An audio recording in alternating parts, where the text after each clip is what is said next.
Health plus programme में आप सबका स्वागत है। आज हम आपको लेकर चल रहे हैं हिंद हॉस्पिटल अहमदगढ़। ये एक मल्टी स्पेशलिटी हॉस्पिटल है जहां पर हर प्रकार की सुविधा उपलब्ध है। हमारी टीम ने डॉक्टर पुनीत कुमार हिंद जी से बातचीत की। डॉक्टर पुनीत कुमार हिंद एक पीडियाट्रिक स्पेशलिस्ट है। हमारी टीम ने डॉक्टर गरिमा हिंद जी से बातचीत की। डॉक्टर गरिमा हिंद एक ऑब्स्टेट्रिशियन और गायनेकोलॉजिस्ट हैं। यहाँ पर डायलिसिस की सुविधा भी उपलब्ध है। यहाँ पर प्री मैच्योर और छोटे बच्चों के लिए इनक्यूबेटर की सुविधा भी उपलब्ध है। आइए चलते हैं हिंद हॉस्पिटल अहमदगढ़ और करते हैं बातचीत डॉक्टर पुनीत कुमार हिंद और डॉक्टर गरिमा हिंद जी के साथ। दर्शकों, पंजाब चैनल पे आपका स्वागत है। आज हम आए हैं Hind multi speciality hospital Ahmedgarh में और बात कर रहे हैं डॉक्टर पुनीत जी के साथ और डॉक्टर गरिमा के साथ। सर, आप लोगों का हमारे चैनल में स्वागत है। Thank you so much sir. Thank you sir. Thank you having us here. Sir, जैसे हम देख रहे हैं कि आज बहुत बड़ा कॉम्बिनेशन है ये गायनी का और पेडियाट्रिशियन का। क्या कहना चाहेंगे कि एक तो आजकल जो प्रेगनेंसीज हैं बहुत ज़्यादा डिटेल हो चुकी हैं और वो ज़माना जब लोग काम करते करते बच्चे जन्म लेते थे, और एक ये ज़माना जब एक सिंगल चाइल्ड है और बहुत ज़्यादा प्रेशर सिचुएशन रहती हैं और उसमें गायनी का और एक पेडियाट्रिशियन का और न्यूनेटल पेडियाट्रिशियन का होना बहुत ज़्यादा ज़रूरी है, और वो सेवाएं आप यहाँ दे रहे हैं। क्या कहना चाहेंगे? सर, एक्चुअली आपने बिल्कुल सही कहा कि अब टाइम फ़र्क हो गया है। जो पहले था कि चलते फिरते बच्चे पैदा कर लेते थे, 6-7 बच्चे आम होते थे, किसी को कोई प्रॉब्लम आ गई कोई चिंता नहीं है, 1-2 को हो गई फिर भी ठीक है। अब सब 1 या 2 मुश्किल से प्रेगनेंसीज करते हैं और वो बहुत प्रीशियस होती है उनके लिए। तो वैसे तो हर बच्चा ही प्रीशियस होता है, पर पेरेंट्स की अब बहुत इनपुट लगती है। बहुत एक्स्ट्रा टेस्ट हैं जो हम प्रेगनेंसी में करा के रखते हैं, केयर करवा के रखते हैं। हम एक्सरसाइजेस प्रेगनेंसी में एडवाइस करते हैं जिससे उनकी नॉर्मल डिलीवरी के लिए वो हेल्प करती है। बाकी आगे एक पीडियाट्रिशियन साथ में होने का सपोर्ट ये रहता है मुझे हमेशा से कि अगर कोई प्री मैच्योर है, 8th मंथ प्रेगनेंसी है, 7th मंथ प्रेगनेंसी है, कोई कॉम्प्लिकेशन हाई रिस्क है, तो मैं आराम से डील कर सकती हूँ।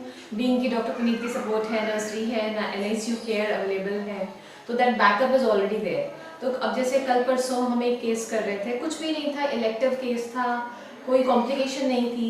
हमने कुछ एक्सपेक्ट भी नहीं किया होता कई बारी, और हम सडनली सिजेरियन किया, बच्चा वाज लिव। देन अगर उस वक्त पीडियाट्रिशियन अवेलेबल ना हो, things can go really wrong. मतलब वो पीडियाट्रिशियन का उस 2 मिनट की अवेलेबिलिटी एक इतना डिफरेंस डालती है बच्चे की लाइफ के लिए, बच्चे की केयर के लिए।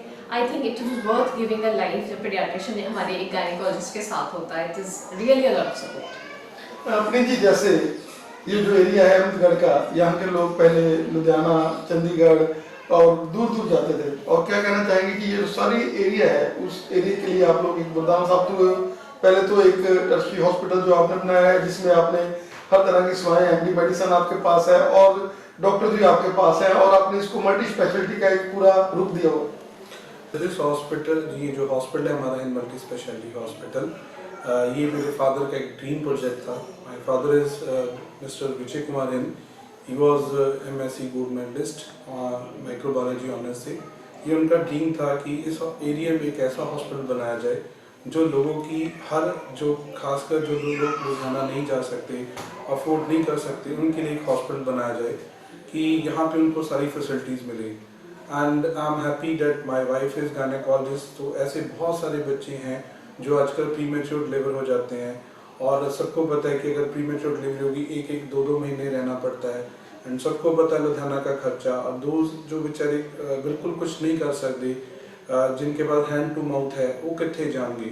सो वी आर मोस्ट वेलकम। हम लोग हमेशा कोशिश करते हैं उन बच्चों की और उन मदर्स की हर तरह से फाइनेंशियली कोशिश करते हैं कि उनको यहाँ पे उनको कोई दिक्कत ना आए फाइनेंस लेवल पे।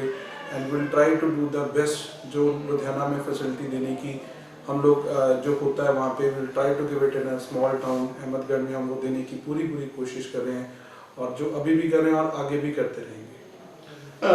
जैसे आजकल का जो सिनेरियो है जिसमें गर्ल्स का जो एज है मैरिज का वो ज़्यादा बढ़ गया है और प्रॉब्लम्स बहुत ज़्यादा बढ़ी हुई हैं, और गर्ल्स में वो जो पहले वाली ताकत उनमें, जैसे आपने बोला कि जो 5-6 बच्चे जन्म लेते थे लोग, वो ताकतें नहीं हैं, और उसके लिए वो लोग पेन सहने के लिए भी तैयार नहीं है। और लोग कहते हैं कि सिजेरियन, लेकिन सिजेरियन जब बच्चों से दर्द ही सहन नहीं होता तो सिजेरियन तो मस्ट है।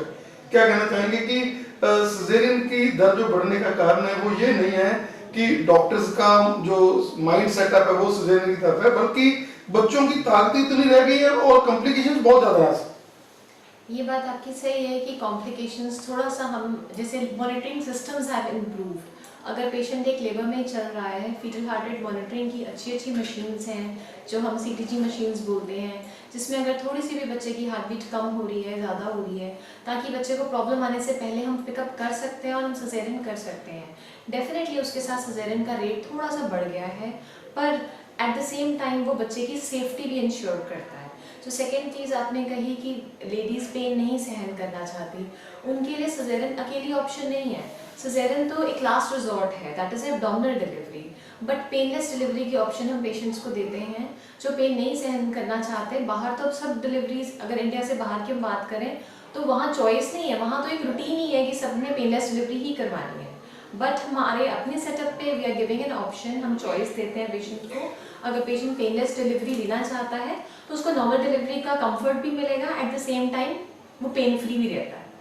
तो वो पेशेंट्स बहुत अच्छे से ऑप्ट करते हैं, खुशी से उसको एक्सेप्ट करते हैं और कंफर्ट ऑफ और फैसिलिटी ऑफ नॉर्मल डिलीवरी भी लेते हैं।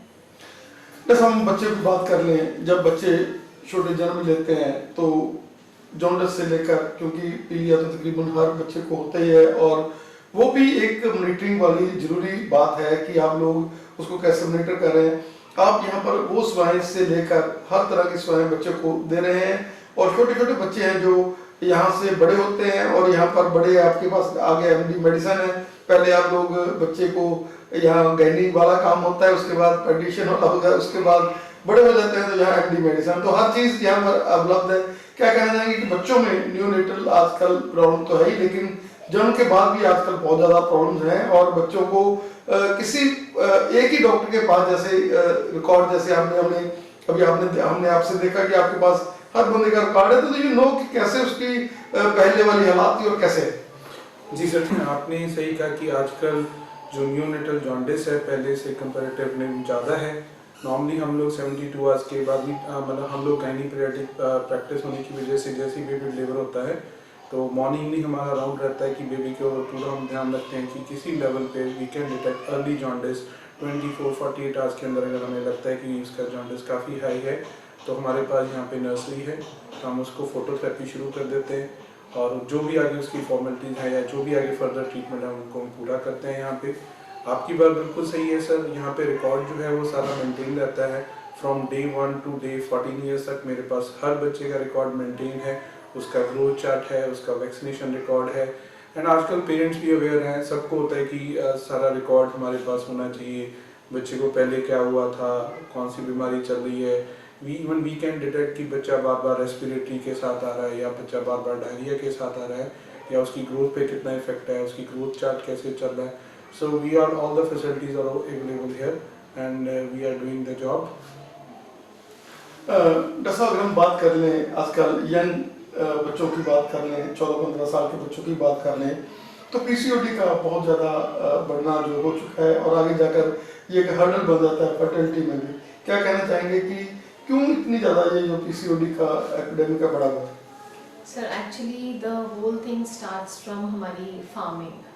हमारी farming has change, there are so many medicines और हार्मोन्स जो हमारी दवाइयाँ, जैसे अगर आप किसी भी विलेजर से जाके बात करो तो आपको बताएंगे हाँ जी रात को इंजेक्शन लगाते हैं, सुबह प्लांट इतना बड़ा हो जाता है, सुबह उसका फ्रूट इतना बड़ा हो जाता है। वो सब क्या है? वो बेसिकली हार्मोन्स हैं। हम अपनी तरफ से मार्केट से जाके अच्छे फ्रूट्स, अच्छी वेजिटेबल्स लेके बच्चों को खिला रहे हैं, पर उनके थ्रू जो हार्मोन्स बॉडी में जा रहे हैं, ऐसे ही डेयरी प्रोडक्ट्स में जो जा रहे हैं, मिल्क के थ्रू जो हार्मोन्स हमारी बॉडी में जा रहे हैं, वो फीमेल्स की बॉडी में हार्मोन्स को हैवॉक क्रिएट कर रहे हैं।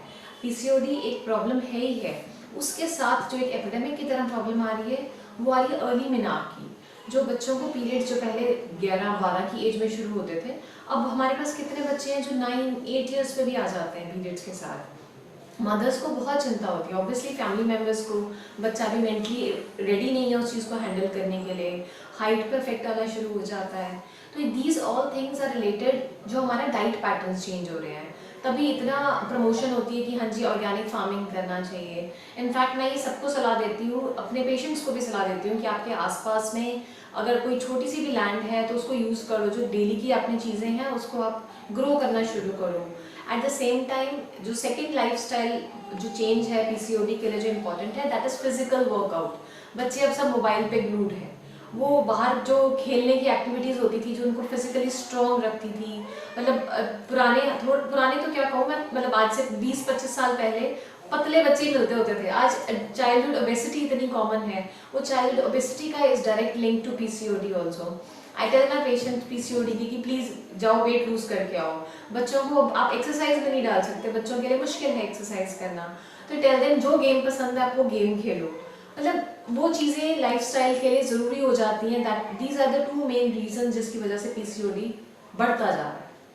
But it can be treatable. मतलब अगर ध्यान से पेरेंट्स उसके शुरू से लाइफस्टाइल के हैबिट्स बच्चे को डाल दें अच्छी वाली, तो आगे लाइफ में प्रॉब्लम्स कम आती हैं, जैसे फर्टिलिटी वगैरह।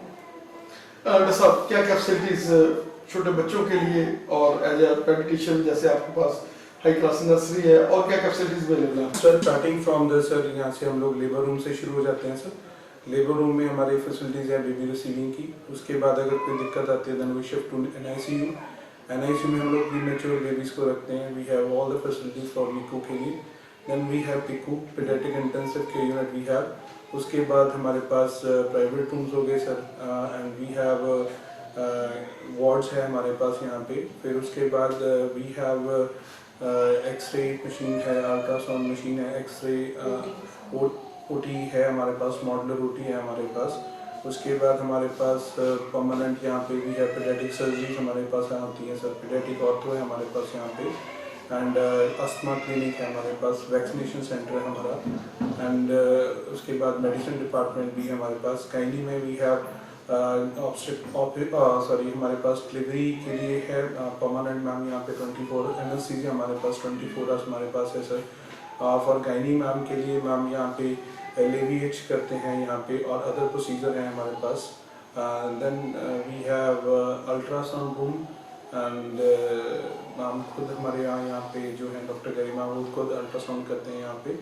एंड उसके बाद हमारे पास 24 आवर एम्बुलेंसेज सर्विसेज अवेलेबल हैं, इंटेंसिव केयर यूनिट अवेलेबल है, and we have a college here for paramedics के लिए कॉलेज है हमारे पास नीचे। वी हैव मॉर्चरी है नीचे हमारे पास, कैंटीन है हमारे पास, and we have all the service यहाँ हो रही है हमारे पास। We try to be in touch की जो भी लेटेस्ट टेक्नोलॉजी आ रही है किसी भी फील्ड में, वो हम अपने फील्ड्स में पूरी की पूरी इनकॉर्पोरेट करके लोगों को मैक्सिमम फैसिलिटी दे पाएंगे। नसम, क्या सोचे जैसे पैरामेडिकल फैसिलिटीज आपके पास यहाँ पर आप सिखा भी रहे हैं, तो यहाँ पर तो पूरी तरह से आपके पास नर्सेज और पैरामेडिकल स्टाफ का जो है तो वो तो पूरा, मतलब क्योंकि आजकल हम देखते हैं हॉस्पिटल्स में कोरोना काल में भी it was very difficult to find these people and you are teaching these people, then that's why कि एक हम सोचे कि क्योंकि ये चीजें हैं जिनके लिए डॉक्टर्स को कई बार परेशानी आती है और वो चीजें आपके पास है दोनों की। यस सर, ये बहुत बड़ा हमारे पास अच्छा एक एडवांटेज है कि हमारे पास पैरामेडिकल कॉलेज है। उसकी वजह से जितना हमारे स्टाफ चाहिए, OT टेक्नीशियन, DMLT, BSMLT या जो भी असिस्टेंट स्टाफ है हमारे पास, वो हमारे पास नीचे कॉलेज में स्टडी करते हैं, यहाँ से एक्सपीरियंस लेते हैं और फिर हमें भी ज्वाइन कर लेते हैं। सो हमें ज़्यादा इस चीज़ के लिए दिक्कत नहीं होती है। वैसा you are a good counsellor, और जैसे इनफर्टिलिटी के बहुत सारे केस ऐसे हैं जो अनएक्सप्लेन्ड होते हैं, जिनमें प्रॉब्लम्स कोई भी नहीं होती, और आप लोग उनको काउंसलर के तौर पे ऊपर सेवाएं देते हैं। लोग कहते हैं कि हमने ये प्लान किया, हमने IVF के लिए प्लान किया, हमने ये करना, लेकिन आप लोग उनको काउंसलिंग करके, क्योंकि बोथ आर है, ठीक है, हस्बैंड वाइफ दोनों आ जाते हैं, और आप लोग उनको काउंसल करके उनको कई ऐसे पेशेंट आपके जो आपकी काउंसलिंग के साथ कंसीव कर देते हैं। Sir, there are variety of patients। कई काउंसलिंग के साथ बेसिकली काउंसलिंग का रोल होता है स्ट्रेस को कम करना। लोगों को आधा स्ट्रेस होता है, इतनी शायद प्रॉब्लम नहीं होती जितना स्ट्रेस उसका हुआ बना होता है। जैसे किसी की फैमिली में कोई इनफर्टाइल कपल है, उसको देख के शादी के 2 महीने के बाद ही स्ट्रेस शुरू हो जाता है, अच्छा बस उसके हो गई हमारे भी हो जाए, या उसके नहीं हुआ तो हमारे ऐसा ना हो, हमारे साथ ना हो। तो उन जहाँ पे वो पेशेंट्स हैं उनमें काउंसलिंग डेफिनेटली हेल्प्स कि उनका स्ट्रेस लेवल हम कम करें, और टेल देम कि it's a normal process. Couples को कंसीव करने में 80% ऑफ द कपल्स को कंसीव करने में 1 ईयर लग जाता है। पर एट द सेम टाइम अगर कुछ इन्वेस्टिगेशंस आर रिक्वायर्ड तो वो भी करना ज़रूरी है। कुछ उसमें अगर कोई एबनॉर्मेलिटी निकलती है, timely intervention, treatments for IUI, ovulation induction, IUI, और अगर IVF की ज़रूरत है तो वो भी इफ़ रिक्वायर्ड तो वो देनी चाहिए पेशेंट को। काउंसलिंग तो हर इवन जो ट्रीटमेंट लेना इज़ ऑल्सो वेरी स्ट्रेसफुल। अगर पेशेंट ट्रीटमेंट के अंडर भी है तो भी पेशेंट को काउंसलिंग चाहिए ही चाहिए होती है।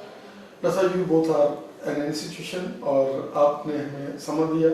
ये हमारी गुफ्तगू जो आगे चलती रहेगी, कहीं ना कहीं हम लोग साल डेढ़ साल के बाद, क्योंकि आप लोगों के पास टाइम बहुत कम होता है, यहाँ आप कभी हमारे जलंधर में आए तो हम लोग आपको अटैच करेंगे और आपके जो यूजफुल टिप्स हैं जैसे आपने बच्चों के लिए बताए हैं और जिस तरीके से प्रेगनेंसी के लिए मैडम ने हमारे दर्शकों को अवेयर किया है, आप दोनों का हमें समय देने के लिए बहुत बहुत धन्यवाद। Thank you sir, thank you so much. Thank you sir, thank you for having us here.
private room.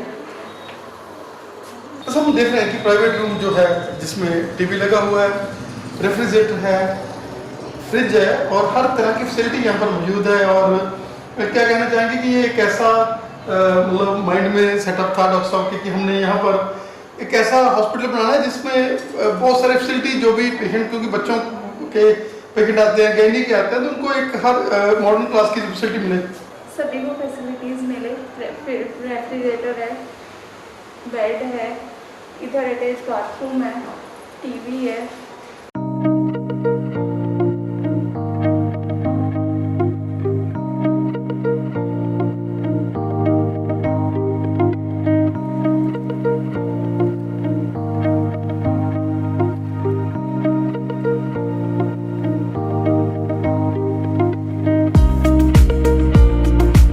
This is OPD of Dr. Garima Hind.